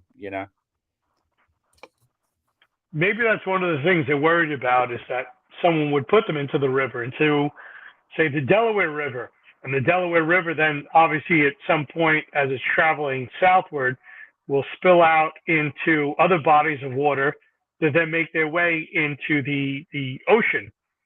I'm not sure how a crawfish would survive in a saltwater environment, They but wouldn't. the It would kill the them. Delaware River is fresh water. Yeah, yeah, it would kill them if they got in the salt water. They wouldn't be able to take that. But a lot of people years ago would brine, not brine, but they would do what they call purge their crawfish. They would take like a wash tub, fill it full of water, and they'd pour a whole big carton or two of salt in there and get it real salty. And they say that the crawfish would poop out their veins, and it would purge them. Well, that ain't true. First off, LSU did a study on that, and what they found out was that all salt did was just kill them, before they Right. ever had a chance to be boiled. So nowadays, pretty much everybody just cleans them real good.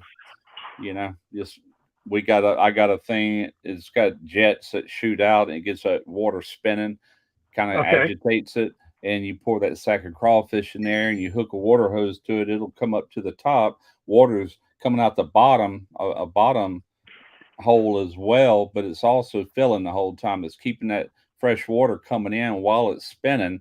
And you'll see that water, if you wash them twice, it'll be real muddy that first time. The second time, not as bad.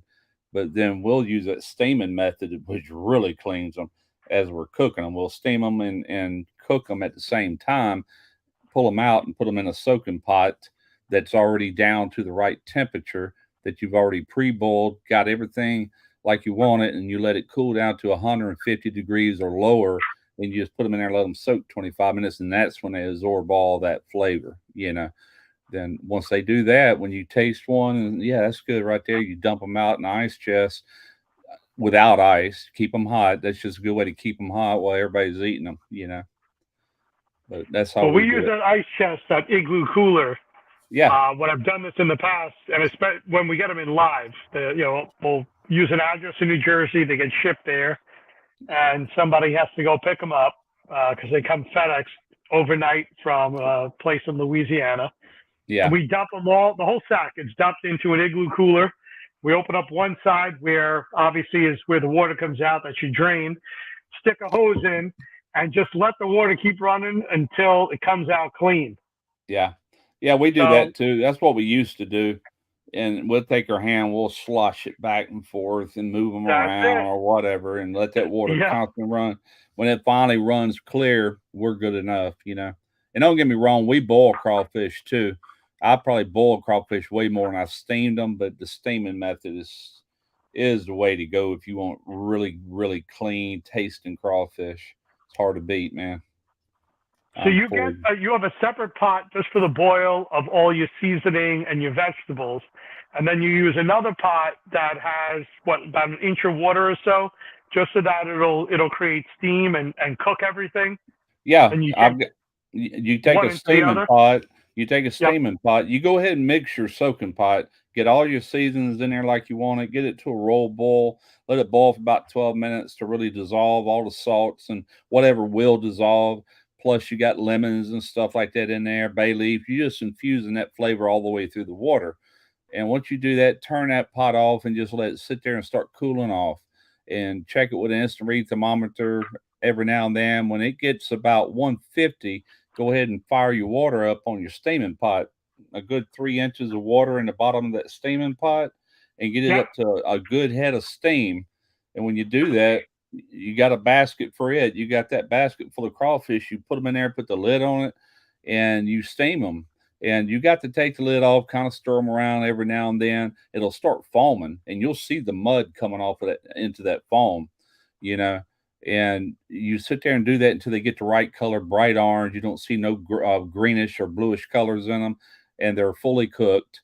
And by that time, your soaking pot should be down to about 145, somewhere thereabouts. And from there, they go right into that soaking pot and just let them soak. That's all you got to do. Turns out really good.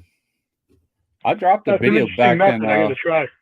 yeah, I did a video back let's see, what month was it? Wasn't that long ago. Me and Keith Jenkins, it was 3 months ago. I did a best crawfish ever, is what the thumbnail says. It says best crawfish ever, 2-pot crawfish method. And I done that one, like I said, 3 going on 4 months ago. But it I gotta explains try it. that process because the summer's still here. We're still doing this. Every so often I get an email that crawfish are on sale and that I should buy into a 50-pound sack. Obviously, with tailgating season coming up, a lot of these guys start to run specials as the season comes to an end on whatever they have left over. Yeah. Yeah, crawfish for us anyway. The Louisiana crawfish, they're pretty much over with like at the end of June until Oh, first of the year. You can start finding them again, but they're usually really small in January and February. The peak months for crawfish is April and May. That's when they're at their biggest and healthiest looking, and the prices are usually the lowest then too, because they're so abundant by that month, April and May. June they're still available, but they're starting to dwindle until it's just you can't get them anymore. even if they're the ones that are farmed, if they're Yeah. not from the river, yeah, okay. Yeah. Well, the river is, if the conditions are just right, you can catch them all through the summer. They're still there, but the farm raised, and keep in mind what I said earlier, it's also rice fields, so they got to get into rice production, once the crawfish is played out. And I'm sure there's a limit on just how many. No, that they also discard a lot of them. They got these when they pour these crawfish into this table. they sit there and push them, and there's little slots. The small ones will fall through, and the bigger ones will come on by. That's how they sort them out. The small ones go back in, Okay. and they'll probably catch them in a week or 2 or 2 weeks or whatever. But yeah, that's how they do it here anyway. Well, But that's where I'm ordering from. It's from the same place that you're at. no, really? Yeah, I'm ordering from you're in Louisiana, correct? No, I'm next door. I'm in Mississippi. Oh, you're in Blood. Mississippi. No, Yeah, I'm I'm ordering in. Louisiana crawfish. Yeah, lacrawfish.com. Yeah, Mm-hmm. that's a good source. That's it. Yep. I've seen them frozen coming in from Egypt. I'm talking about the Restaurant Depot. They'll have Yeah. them coming in from Egypt. They have them coming in from different parts of Asia. Right. And they look the same. I don't know if it's the same flavor, but It's those not. are already cooked and seasoned, and all you do is defrost them. Now, the ones that I buy in the bags, I did a video here a few weeks ago where I use a 1-pound bag. Those are Louisiana crawfish, certified Cajun. It says it on the bag. And these are cooked so they can peel them, but they're not seasoned. You have to season them. And the reason they do that is because most of the time you're going to be adding it into another recipe or whatever, and they'll let you season them yourself. But Sure. yeah, I've accidentally bought those Chinese crawfish, and man, they're just nasty. They're not even remotely close to Louisiana crawfish. Why, I don't know, but they're not. They just got a strange flavor to them. More of a fishy flavor. Maybe it's what they're feeding them, or when they're boiling them and seasoning them, it's reused liquids. So Yeah. they're throwing the dead ones in there too. And I learned this from Blue Claw crabs. If we're making a crab sauce, a red sauce with crabs, if there's one bad crab in there, the entire pot is ruined. You lose all the crabs. Yeah. You definitely in the beginning have to separate the ones that are dead Yeah. versus the ones that are alive, or you're going to get everybody sick, and they're going Right. to know when they taste that sauce that there was something wrong with it. What I do, I got a place here where I go, and they give you a paper bag like they used to bag up groceries in, and they got a Yep. pair of tongs there, and they pull them crabs out there, and you can reach in there and grab which ones you want, and put them in them paper bags, and they're all alive when you leave that store. The first thing I do when I get home is I'll put them on ice to calm them down. And when you reach down there to grab him, he's just limp. He's dormant. He's not dead. He looks dead on video, but he's not. So I always make sure I show how lively they are before I put the ice on. That way people know that I'm not cooking dead crabs. Or if they did die, they just died like 30 minutes before that. Right. They don't have time to rot, in other words. But yeah, ain't nothing worse than rotten seafood. Oh my God, it's terrible. No, when you pick up a crab and its claws just fall right off, it's black, and they go completely limp. Yeah. Nothing's moving. The little swimmer claws aren't moving. Their Right. pincers aren't moving. Their eyes are like almost sunken back into their head. That's Yeah. it. That crab's got to go. Just toss it. Yeah. And they smell too. Oh yeah. But crawfish, you can get some dead ones like when they send you a sack, and that's what we do is we kind of sort them out and get rid of the dead ones that we know are dead. And you might miss one or two, but trust me, the second you put that up to your lips, you're gonna know it's rotten and you'll spit it right out, Sure. But we try to head that off the best we can. There's an old tale that a straight tail crawfish is a dead crawfish when he went in, but we hit on that a little bit on that video I just told you about. We dropped 3 months ago. Not all straight tails were dead going in. What it is, and you can tell in that video, like that basket filled up, a lot of them things are just trapped on the bottom. They can't move. So that tail just naturally wants to curl when it's getting cooked. It just wants to curl up. Well, if it's trapped and bound up, it can't curl. So it's going to be cooked with a straight tail. And that don't mean that crawfish is bad. I'll look at it. I'll look at the meat. Ain't nothing wrong with that crawfish. I'll eat them all day long, Right. But every now and then you do get a hold of a bad one. But you'll know it don't smell right. It's mushy. You can tell it's half rotten, you know. Well, I had people on Tuesday who have never had crawfish in their life. And I'm sure some of them are your age and older. Yeah. So it tells you that, this was a new experience for them. So we had to have almost like a learning expo on how to eat crawfish. And it's not simply that you rip the tail off and you push up on the tail and suck and the meat comes out. Yeah. It's what to do with the rest of the body and the head. And maybe I was Mhm. telling them wrong, but what I learned, and again, nobody from down south taught me this, was that you squeeze the head and suck and you get all the juices out. Right. You kind of crunch it and suck at the same time, and you get that blast of juice and that flavor, and that automatically starts heating your mouth up a little bit with that spice. That's usually Yeah. spicier than actual tail meat. Then with me, I've seen some people, I don't know how they do it, but I have to take that first ring off that crawfish because I get my teeth on it and pull it out, and I'll pinch the tail and pull at the same time, you know. Right. And that's how I do it.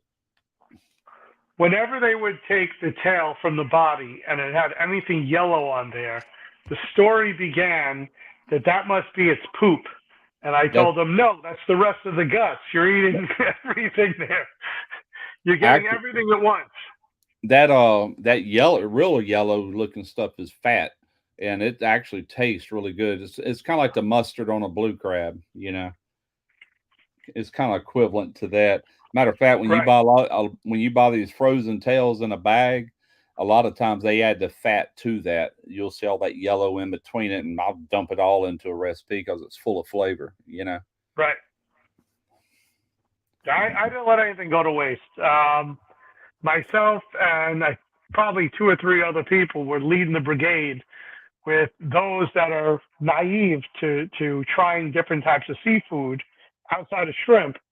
And the big takeaway was this is a lot of work in order to eat tonight. It's delicious, but maybe we can go back to the next month because I handle all the cooking. Maybe we can go back to a traditional Labor Day barbecue of hot dogs and hamburgers and chicken and sausage and things like that.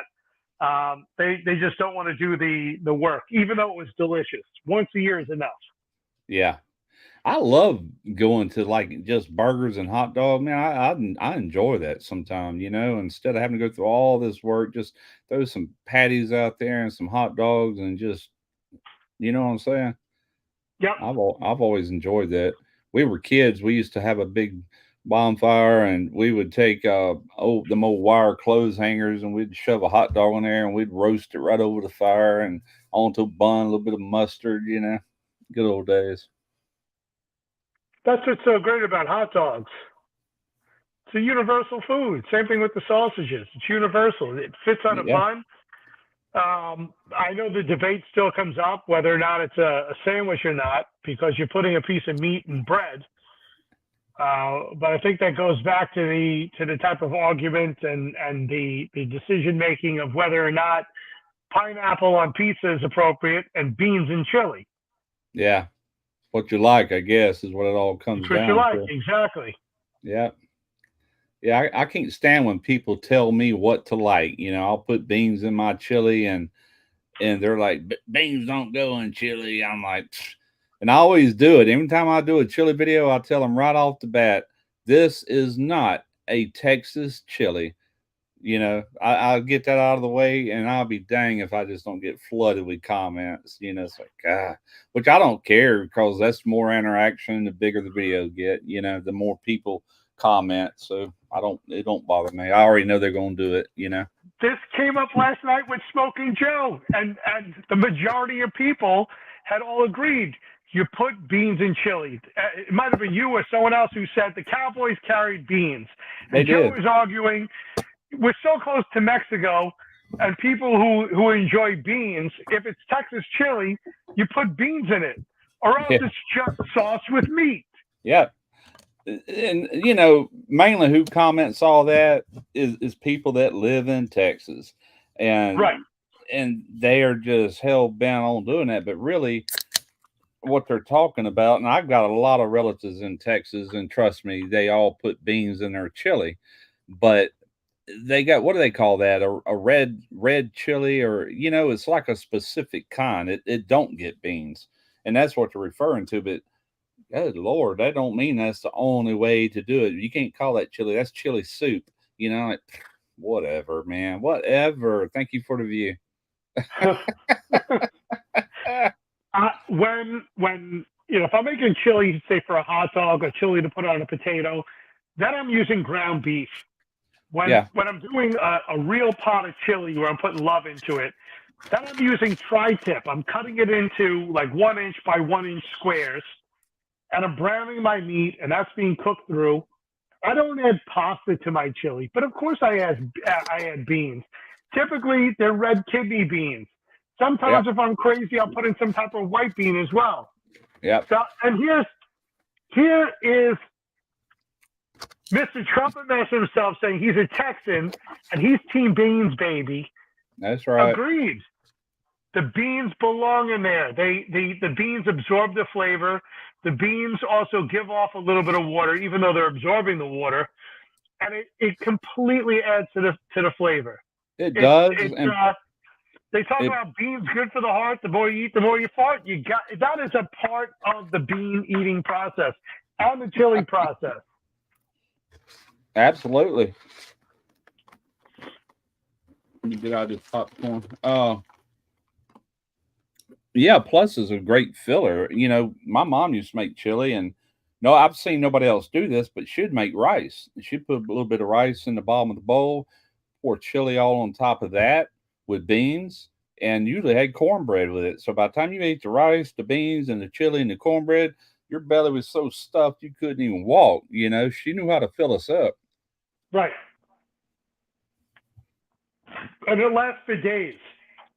Chili, it could come in many different formats, but it's a peasant type of food. It's the same way that you have escarole and bean soup in the Italian culture. It's cheap stuff. It's some eggs, it's some beans, and it's some escarole.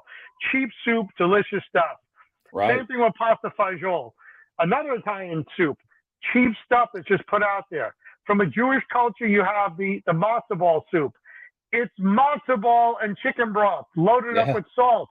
Yeah. It's peasant food that's delicious, that carries its weight going forward. It makes you feel full so that you're not going back and snacking all the time. But just simply taking tomato sauce and some jalapeno peppers and some ground beef and, spicing it up with some cumin and going, well, that's my chili. You didn't really put the love into that. No. It's all the other layers of flavor. It's getting ready to be that time of the year, man. I love chili in the winter months. We do it every year.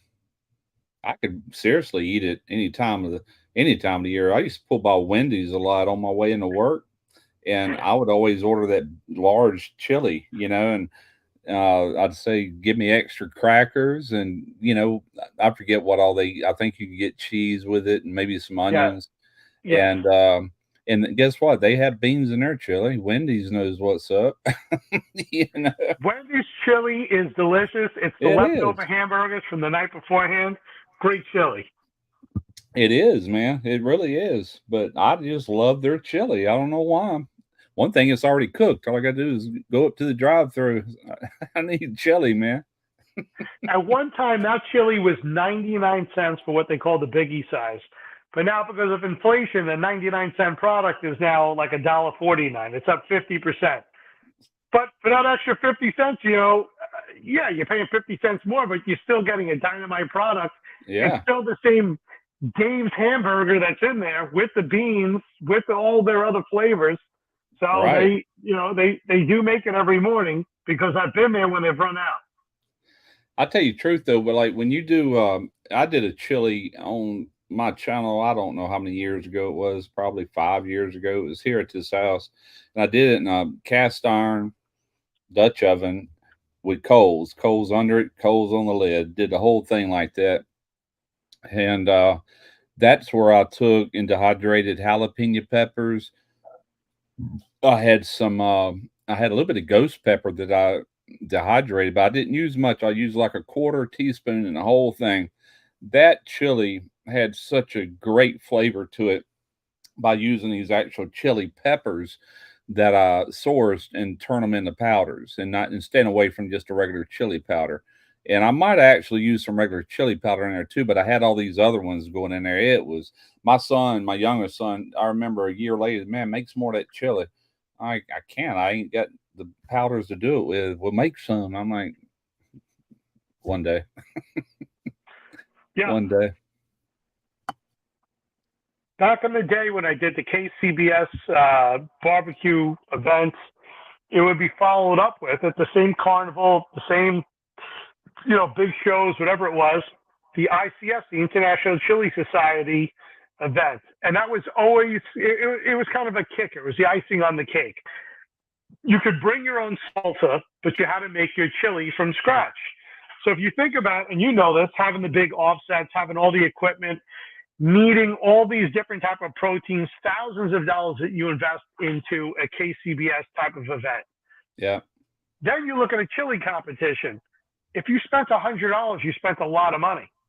And that includes all of your proteins, all of your dried chili peppers, all of your different dried mixes. And when I say dried chili peppers, I'm talking about like the poblano chilies and your all the different types of whole chilies. Yeah. And we would chop up and then run through a grinder and to make them into a paste to then make our chilies out of, our chili mixture rather. I buy stuff at Walmart sometime, like the, what do they call it? Wahilo chili.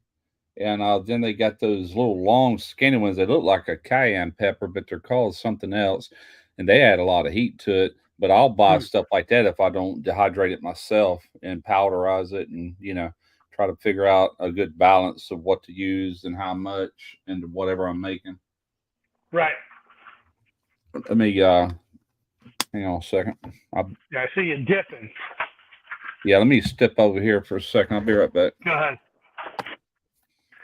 I'm going to go through the chat here. It looks like, so Trump is pretty active. I like this. And I'm drinking Paulaner, baby. I got a Paulaner Munich, Paulaner Pilsner, Bavarian style. Delicious stuff. Around Saturday, we've got a whole bunch of Paulaner here. We've got the Paulaner Oktoberfest. We've got the Paulaner Hefeweizen. We got a lot of Paulaner in this fridge. Yeah, this is some that came from Walmart, Chili Wahilo. These are that's the type of stuff that I would buy, like that, bags of stuff like that, and then grind it up. You can grind it up, or you can reconstitute them with water if you just want to use them like that in something. And then I got, these are actually Thai chilies. These things are hot, but I bought some Thai chilies. Thai chilies that I dehydrated. I bought a bunch of them, and I used them in a recipe. And I had a bunch left, so I dehydrated them, and then I vacuum packed them. And then this, I told you about the Hatch chili powder I made. Now I've used some of this and resealed it. I'll probably have to. I did this a year ago, so I need to use this this winter into a regular chili. Add some of that in there.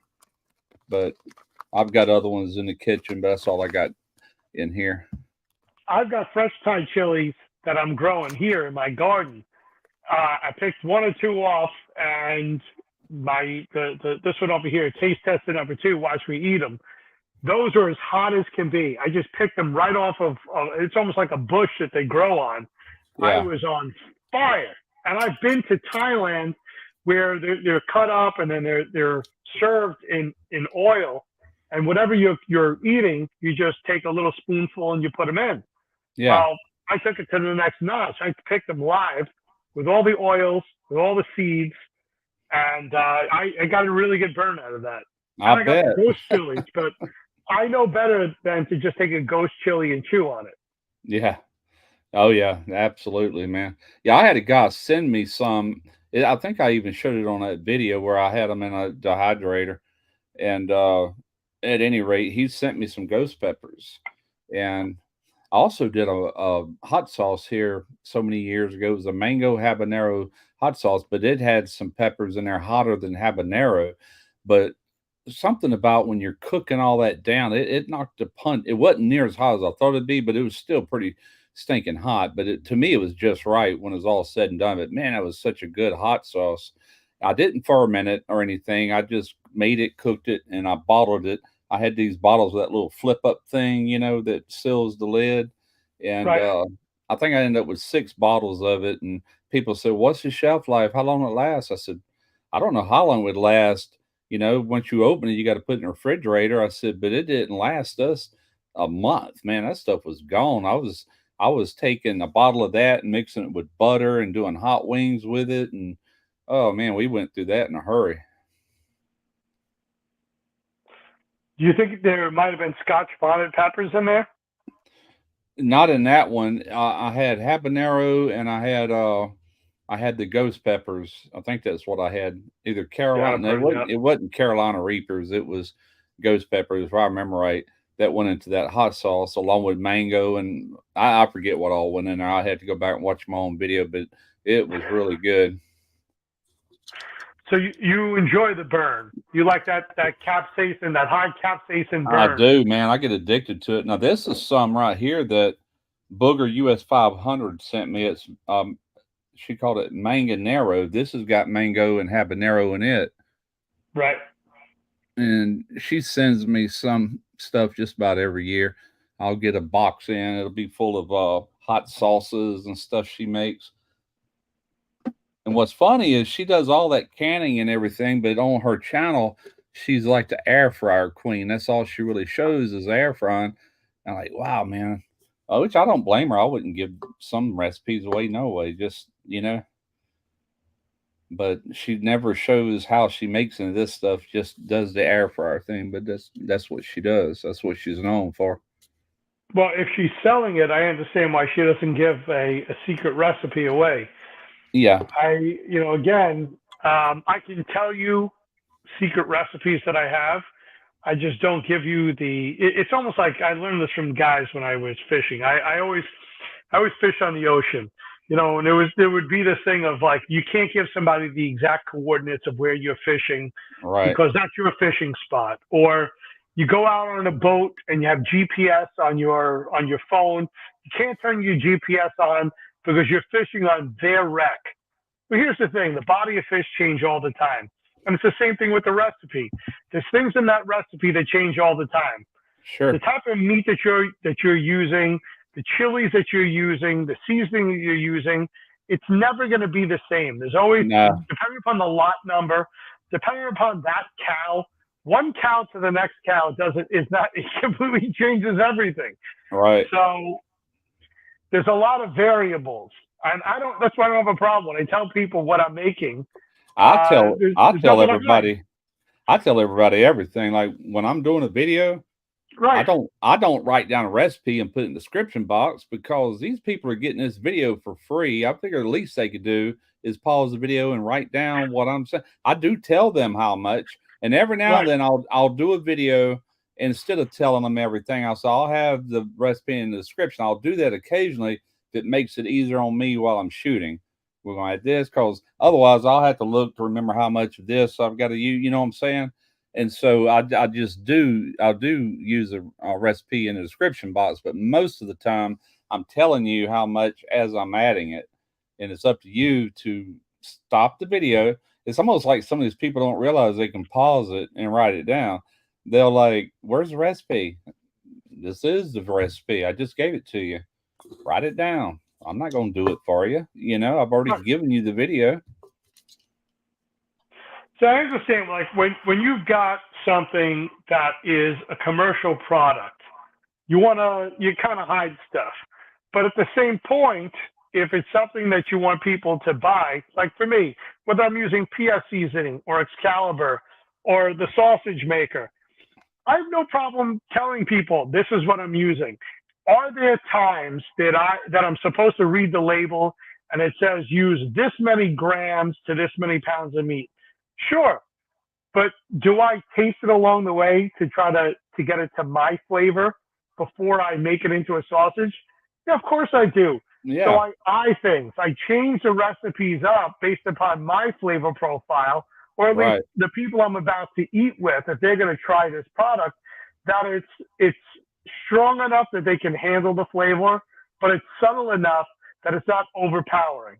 Right. If I And was if I'm out and I'm making the vodka rub or I'm making the squash bark, I'm not going to give up my secret seasoning.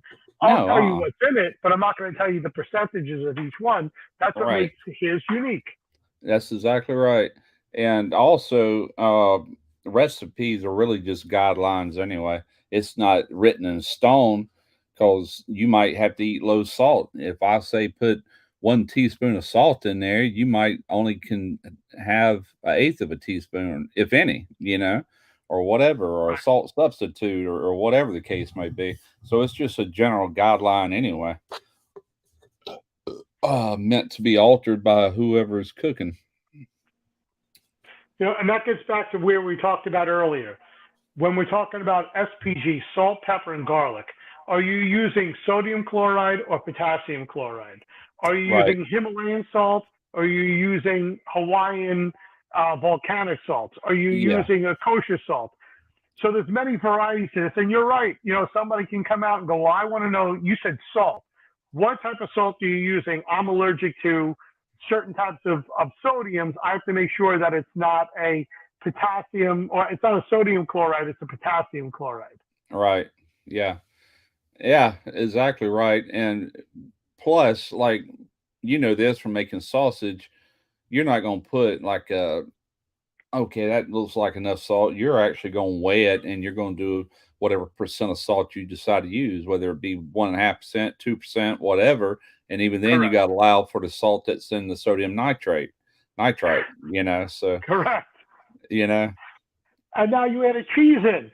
The cheese has salt in it already. That's going to change the flavor of everything. So exactly right.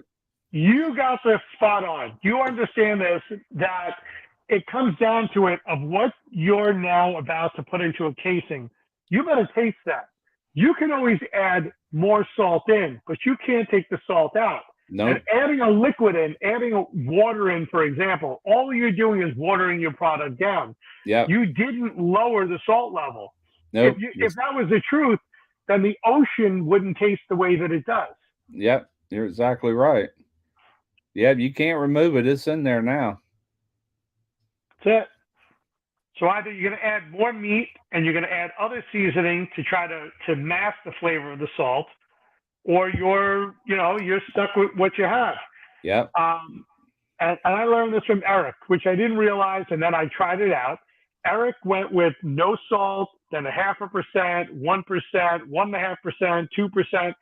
And as he changed just a little percentage by half percentage, you go from different age groups that are of tolerability.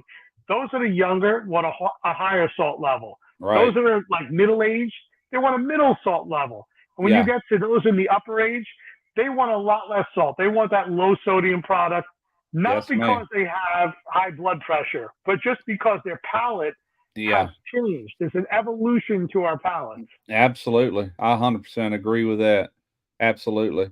And I never could. I'm very sensitive to something. If it's too salty, I'll tell you real fast, like, ooh, whoa, boy, that's salty. I pick up on it very easily. So when I can't taste salt, but yet what I'm eating tastes good, I know I got the right amount. I'm not tasting over. If you can taste the salt, you got too much.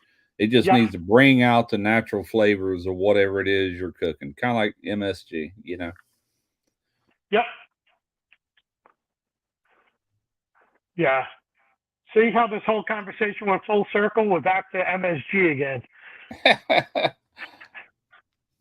Yeah. Well, it's just you and I now, and it looks like everybody else dropped out. That's it. It's just me and you. Oh, really? Tomorrow, I'm going to take the kid with me. We're going to have a daddy and me day. He doesn't know about it. It's been a long time. Ever since he's had a brother, it's been almost a year. His brother's 19 months old. So it tells you that I started late in life with having kids. So tomorrow, he doesn't know. He thinks we're just going to put tires on the car. I'm not going to say anything else because I think he's upstairs in his room right now watching this. But that's what he does. He will watch you and I on YouTube last week.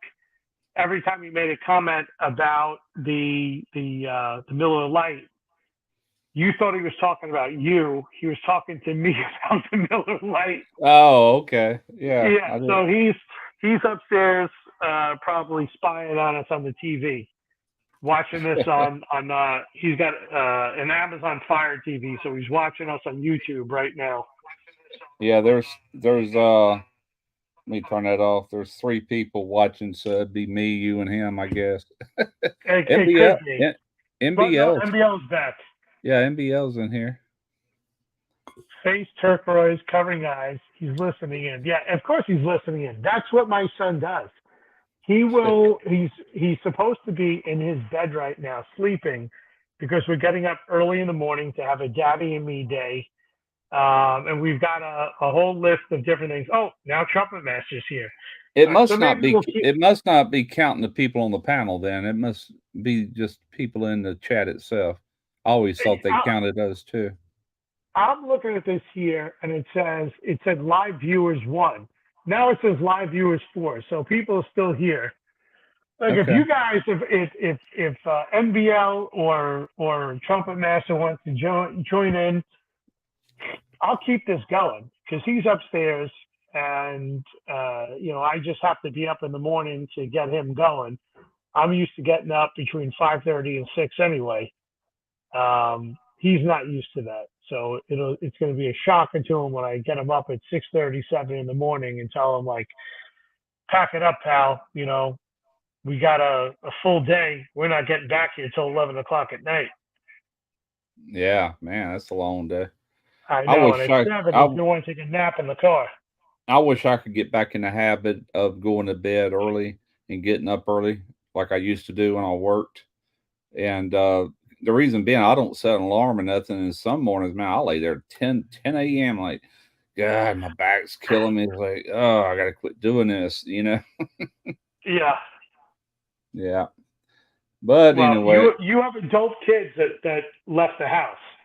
Oh, I've yeah. got the 19-month-old, if I'm up at 6:30 in the morning and I make any noise, he's up and he wants to have breakfast with me. He wants to hang out with me, whatever it is. Like that's usually then and just before he goes to bed is when he gets to spend time with me.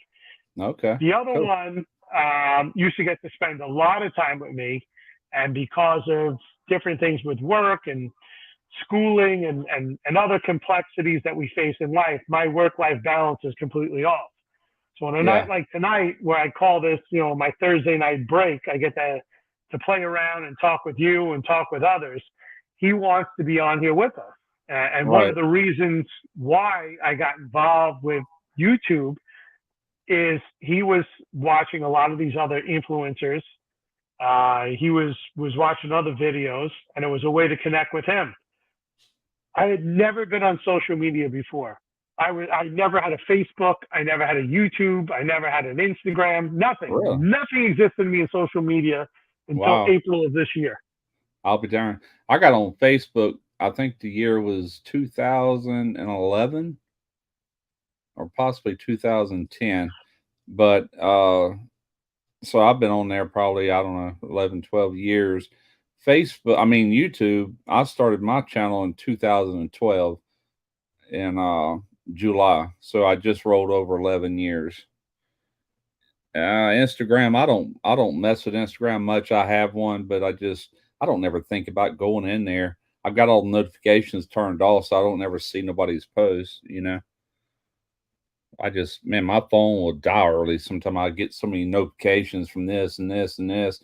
Sometimes I have to go in there and just cut them off just so it don't overwork my battery, But anyway, The Instagram side and the Facebook side, friends of mine's wives are on there all the time, and their kids are constantly on there. Yeah. So simply by having, say, like, for example, a friend of mine whose son I tried to get into the Culinary Institute of America, he was big into cooking. He still does cooking from time to time now, and he's got quite the following in the business that he's involved with. So I've gone to people like him and said, hey, dude, this is what I'm doing. my son's involved with cooking with me. It's a family channel. Is there anything that you can do for me? So he tweets it out. I used to tweet as from Twitter, but he goes on his Instagram and then he pushes it out to his followers. So being that this is, as I've learned, social networking and social marketing, right, outside of businesses that I've been with that they hire companies to do this, I didn't know what I was doing. So I went to friends of mine and I went to their kids and I spoke with them and I spoke with others. And, like anything else, I'm not a professional when it comes to this type of arena. So the best I can do is use those that have a lot more experience. There you go. I have no idea how to fly a plane. So I would probably pay for a commercial pilot. It would make sense to do that. Exactly. And like right. everything else that I've done, even handiwork, I have no idea how to do fabricating. Growing up in New York City, I've never learned how to use a torch or a grinding wheel to cut into metal. So I would probably go to a fabricator if I was doing that. It's the same thing here. I go to those that know what they're doing. Yeah. I put my trust in them. And as long as I'm putting out a good, clean content product that's marketable, so be it. It's worked out in the last 6 months. Well, heck yeah. That's like YouTube, man. I didn't know anything about YouTube. I just looked at it and seen these channels and people filming themselves. I've seen the cooking channels. I'm like, my God, I could do this. And I did. I started filming with a little cheap iPhone 4 I had way back then, which totally sucked. The audio sucked, but I was doing it, Next thing you know, I was growing. I'm like, wow, look at this. I was getting comments from all around the world. I'm like, holy smokes. And so I really got head first into it, started upgrading into some real cameras and just kept going from there, learning how to edit over time, But that's it in a nutshell, pretty much. And what you said is completely true. This is not the type of platform that is my local community. This is a global platform. Yeah. I have access to billions of people. Doesn't mean billions of people are interested in seeing what I put out there. However, I have to be conscious in knowing that whatever I'm saying, even when I'm communicating with you right now, is a form of being on the record. This could be brought up at any point. Anyone can point a finger and say, well, I heard him say in 2023, whatever it is, and now it's 2033. Yeah. So this is, we look in politics now. We look at, and this is why I've stayed away. I'm just kind of bridging from why I stay away from social media for so long to what I'm doing now. Yeah. I was always afraid of what you say and how you say it, that it could be held against you. And we're seeing it now more and more about how people said things 10 years ago, 20 years ago, and now they're being held to that standard of, I perceive you as being this type of person because 20 years ago you had that mindset. Yeah. Read my lips, no more taxes, that sort of thing, Right. Yeah. You look at Joe Biden, he's on TV and he says, anybody that makes less than $300,000 doesn't pay any taxes. Well, if we were all to hold that to be the truth, then there'd be a very large population in the United States who never would have had to pay any taxes. There'd be no need to increase the amount of IRS agents that were just recently hired because there'd be nobody to go after. Yeah. However, things are said and they're taken out of context. They're not as truthful as they should be. And those comments are then held against people. That's what they do, man. They dig up dirt anywhere they can find it, and that's just a political game they play. But, correct. Yeah. Well, I guess I'm going to get off of here. It's getting late. My wife will be home here shortly. Sure. I seen you live. I thought I'd hop in there for a little bit. I appreciate it. All right, man. Well, you have a good night. And we'll catch you later on. You as well. Thank you so much. All right. Later, chat. Whoever's still in there. Y'all have a good one. Bye. Bye.